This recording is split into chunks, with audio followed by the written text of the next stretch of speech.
Throughout the ages, people have yearned to unlock the mysteries of a life well lived, searching for answers that transcend fleeting trends and ephemeral pleasures. One of the most profound wellsprings of wisdom lies in the teachings of a venerable old man whose words echo with the clarity of truth and the depth of experience. His philosophy, rooted in simplicity, humility, patience, and harmony with the natural flow of life, offers a quiet yet powerful antidote to the chaos of modern existence. His insights are not just lessons.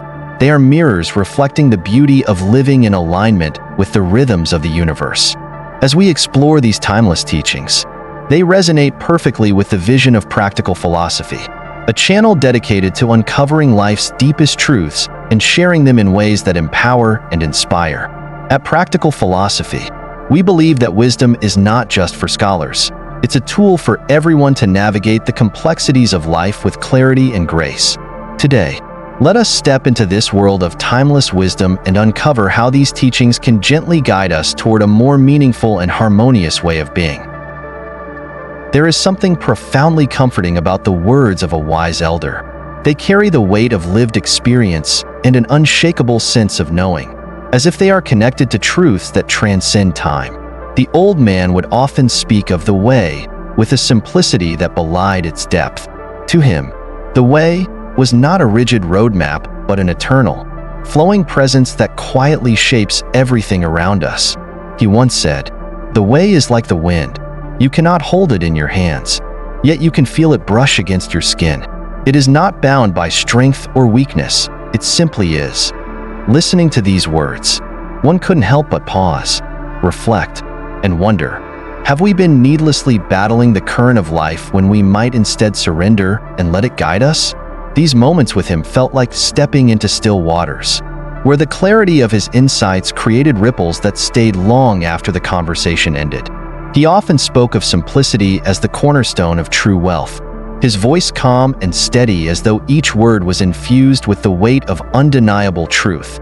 "Wealth," he once said, "is not a number measured in gold or possessions, but the quiet realization that what you have is already enough." His gaze, serene yet penetrating, seemed to challenge those who sought fulfillment in endless striving.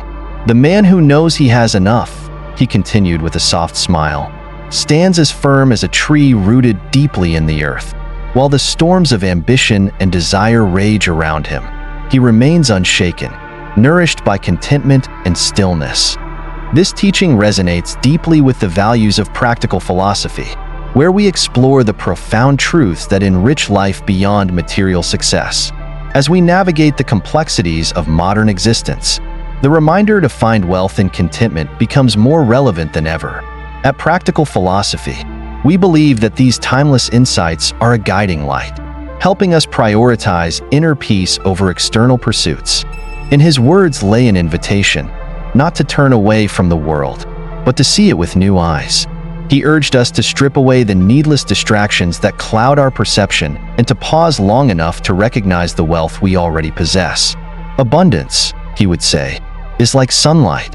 It shines freely, but only those who look up from their shadowed worries can truly bask in its warmth." His wisdom revealed that life's richness is not something to be accumulated, but something to be noticed and cherished. He often used the image of a cup to distill his profound truths into something beautifully simple. "A cup," he would say with a glimmer of wisdom in his eyes, "is perfect when it holds just enough. Push beyond its brim, and it spills, wasting the very essence it was meant to hold." The metaphor struck deeper each time he repeated it, as if urging us to examine our own overflowing lives. "Life," he continued, "operates much the same way. Overflowing ambitions don't fill you, they drown you, pulling you further from what truly matters. The secret lies not in how much you fill the cup, but in how you honor its capacity. When you respect the natural boundaries of your life, you leave space for joy, reflection, and meaning to flourish. A cup with just enough allows you to savor its contents, while one overflowing simply spills, wasting what could have been appreciated. It is in this delicate balance of knowing when enough is truly enough that the richness of life is revealed." There was a pause, as though he wanted the weight of his next words to sink into the very essence of those listening. Simplicity, he began with a deliberate softness, is not a retreat from your dreams. It's not about diminishing your vision or settling for less. Rather, it's a form of refinement, a way of clearing the fog to see the path that truly calls to you. It is about stripping away the noise that distracts you, the unnecessary burdens that weigh you down, and focusing on what is both meaningful and enduring. He leaned forward, his voice taking on a quiet urgency.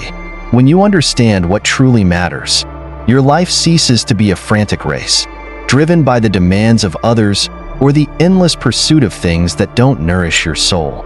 Instead, it becomes a treasure chest, not crammed with worthless trinkets, but holding within it the rare jewels of purpose, clarity, and peace. This is the secret of simplicity, to live richly, not in possessions, but in spirit. In a world captivated by the relentless pursuit of milestones, achievements, and material possessions, his wisdom cuts through the noise like a quiet revelation. It offers a startling paradox, that by stepping off the treadmill of endless striving, we might uncover a deeper, lasting sense of fulfillment. His teachings invite us to redefine abundance, not as the weight of things we gather, but as the profound lightness of simply existing. They beckon us toward a quieter rebellion, a rebellion against the chaos that has become so normalized that many have forgotten the peace that lies beyond it. In this rebellion, we rediscover not only the joy of being, but also the clarity of living with intention and grace. In my own life, I once found myself drowning in a sea of obligations. My schedule was crammed with back-to-back meetings, urgent deadlines, and commitments that, while seemingly significant, left my spirit hollow. It felt as though I was running on a treadmill that sped up with each passing day, and yet I was getting nowhere. Then, I recalled the old man's quiet wisdom. A life crowded with too much loses its clarity, like a cluttered room where light struggles to reach. Inspired, I began to strip away the unnecessary. It wasn't easy at first. Every task, every responsibility seemed vital, but with each no I uttered, I felt a small piece of myself returning. The weight I had carried for so long began to lift. Suddenly, there was space to breathe, to savor the fleeting beauty of a sunrise, to sit in stillness without guilt. This simplicity wasn't a retreat. It was a reclamation of what I had unknowingly lost. It was a gift I hadn't realized I so desperately needed. One of his most profound lessons came alive in his observations of nature. Standing by a murmuring stream, he would gesture toward its flow and say, "Do you see how the water moves? It does not resist. It does not struggle, and yet it shapes even the hardest stone over time." His voice carried the serenity of someone who understood this truth deeply. "The water does not fight," he continued. "It adapts. Its strength lies not in force, but in persistence, in its quiet, unwavering flow." The imagery lingered in my mind long after those moments by the stream. How often do we confront life's challenges as if they were walls to be broken through, rather than rivers to be navigated? His words were a gentle reminder that the greatest obstacles are not conquered with brute strength, but with steady, thoughtful patience. Like the water, we too can find a way, not by fighting against the immovable, but by flowing around it, gradually transforming the very barriers that once seemed insurmountable. I remember a story he once shared about a young warrior. This warrior, brimming with determination, believed that sheer willpower was the ultimate tool for overcoming obstacles. He forced outcomes, battled fiercely against every challenge, and drained himself in the process. Exhausted and disheartened, he sought the old man's guidance. The elder, with his characteristic calm, led the warrior to a riverbank. As the water murmured softly against the rocks, he asked, "Do you see how the water flows? It does not attack the stone, yet it shapes it over time. It neither hurries nor tires. It simply moves, persistently, and with purpose. You, too, must learn to flow." The warrior, initially doubtful, began to ponder these words. He decided to observe the river daily, allowing its quiet wisdom to seep into his restless spirit. Gradually, he adopted its ways, learning patience, yielding when necessary, and channeling his energy with care. Over time, he discovered that many of his battles were not won by brute force, but by the steady, thoughtful persistence that the river had shown him. The strength he sought had always been within him. He just needed to learn how to let it flow. It's easy to forget that patience is its own quiet yet formidable kind of power. In a culture that worships speed and instant results, the act of waiting often feels like surrendering. But the old man reminded us that patience is what allows the seed to germinate, the storm to clear, and the fractured heart to mend. Rushing, he once said, is like pulling at a flower's stem to make it grow. It doesn't help, it only disrupts. When I found myself grappling with a project that seemed hopelessly stalled, his wisdom returned to me like an anchor in turbulent waters. Every instinct screamed at me to double down, to push harder, to force a breakthrough. But his words whispered a different truth. Progress doesn't come from struggle, it comes from harmony. I took a step back, allowing the process to breathe. It felt counterintuitive, almost reckless, to let go of my need for control. Yet, in that space of surrender, I began to notice subtle shifts. The pieces that had once seemed scattered and insurmountable started to align, as if they were waiting for my stillness to guide them. It was like watching the sun pierce through stormy clouds, not sudden, but undeniable. In that moment, I understood that patience is not mere waiting. It is the courageous act of trusting life's natural rhythm and believing in its quiet, transformative power. Those who honor patience, I realized, are not weak but profoundly wise, for they understand the art of letting life unfold as it should. Another of his teachings that remains etched in my memory is the profound lesson on perspective. What seems like misfortune today may be tomorrow's blessing, he would say with a knowing smile, as if he had seen the world's ever-turning wheel countless times.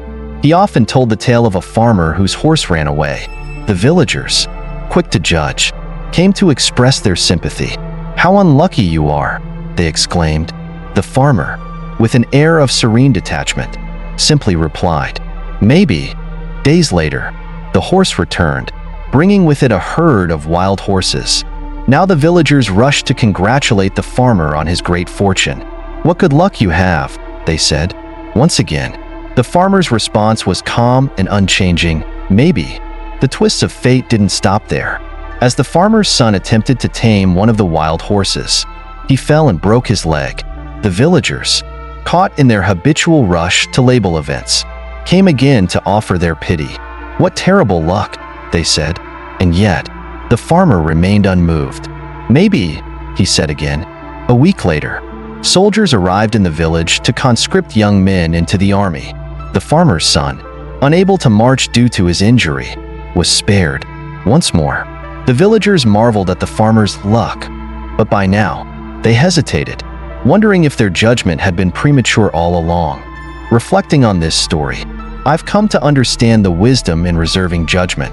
How often do we rush to label the events in our lives as good or bad, only to later discover that the story was far from over? The old man's lesson challenges us to embrace uncertainty and to trust the unfolding of life. By doing so, we free ourselves from the mental traps of disappointment or overconfidence, allowing us to move with grace through the ever-changing currents of existence. Reflecting on this, I've come to realize how deeply ingrained our need to label experiences has become. When something doesn't unfold as we planned, we hastily brand it as a failure, without pausing to consider what lessons or opportunities might lie hidden within. Yet, how often has what seemed like a misstep turned out to be the very detour that led us to something greater? How many times has the weight of loss revealed itself to be a doorway to growth or unexpected blessings? The old man's wisdom urges us to resist the temptation to categorize events too quickly, to lean into the unknown with trust. The bigger picture, he would say, is like a vast tapestry. From up close, the threads may appear chaotic, but step back, and you'll see a masterpiece taking shape. His words remind us that uncertainty is not a void to fear, but a space where transformation begins, where life often exceeds our limited understanding. His voice carried the weight of timeless wisdom when he spoke of humility, as though he had witnessed countless examples of its quiet power. "A tree that stands too tall will catch the wind and fall," he said, "but the bamboo bends, and so it survives." There was a softness in his tone, but it resonated deeply, like a pebble dropped into still water. He urged us to be like the bamboo, to know when to stand firm in our values and when to yield to the inevitable currents of life. "This balance," he explained, "is not a mark of weakness but of profound strength. The bamboo bends not because it is fragile, but because it understands the wisdom of yielding. It knows that rigidity invites destruction, while flexibility allows it to endure." As I reflected on his words, I realized that humility is not about submission or retreat. It is a quiet confidence, an unshakable belief in our ability to adapt and grow. It's what allows us to weather life's storms with grace and to emerge stronger on the other side. The lessons of this wise old man transcend mere words, blossoming into profound invitations to reshape the way we live and see the world. They beckon us to pause, to step off the relentless treadmill of endless striving, and to rediscover the sacred rhythm of simply being. His teachings are not just advice. They are like a gentle breeze that clears the fog of modern chaos, leading us back to the stillness we have long forgotten. This stillness does not demand withdrawal, but instead asks us to flow with life's unfolding mysteries, finding strength not in controlling outcomes, but in trusting the elegance of the natural order. Through his wisdom, we are reminded that life's greatest richness lies not in hurried achievements, but in the quiet moments when we align ourselves with its rhythm. His voice, like a soothing melody cutting through the discord, inspires a return to a deeper state of being, one rooted in patience, flow, and unwavering trust in the beauty of life's journey. As I reflect on his wisdom, I am struck by how it seems to offer a remedy to the silent ache of our modern lives. We live amidst a ceaseless hum of distractions, tethered to the endless demands of a world that constantly pulls us in every direction but inward. His words, however, invite us to step back, to pause, and to recognize that true fulfillment is not a product of doing more but of being more present in the moments we often overlook, more aligned with the values that truly matter, and more attuned to the profound simplicity of what already exists within us. They ask us to release the grip of the noise that surrounds us, to gently reconnect with the subtle rhythm of life, a rhythm that beats softly beneath the chaos, waiting for us to hear it again. This rhythm, so easily drowned out by the clamor of modern life, whispers truths that we've long forgotten, that our worth is not tied to busyness, that joy isn't found in more, and that meaning arises not from achievement but from presence.